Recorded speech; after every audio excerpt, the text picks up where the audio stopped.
Hello, അസ്സലാമു അലൈക്കും. പുതിയൊരു വീഡിയോയിലേക്ക് എല്ലാവർക്കും സ്വാഗതം.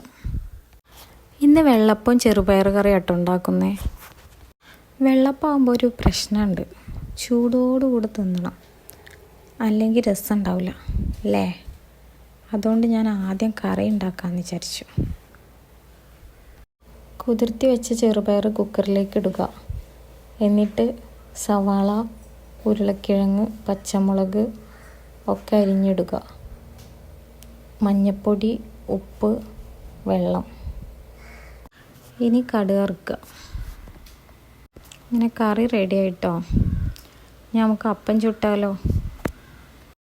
ഓരോ കയ്യിൽ മാവ് ഇങ്ങനെ ഒഴിച്ചിട്ട് അപ്പം ചുട്ടെടുക്കാം നമുക്ക്.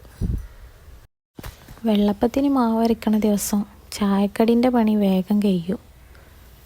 കാരണം പെട്ടെന്ന് ചുടൽ കഴിയും. ചൂടോടുകൂടെ തിന്നാനും രസമാണ്. നല്ല അടിപൊളി വെള്ളപ്പം അവിടെ റെഡി ആക്കണം കേട്ടോ. എന്നാൽ പിന്നെ ചായ കുടിച്ചിട്ട് വരാം.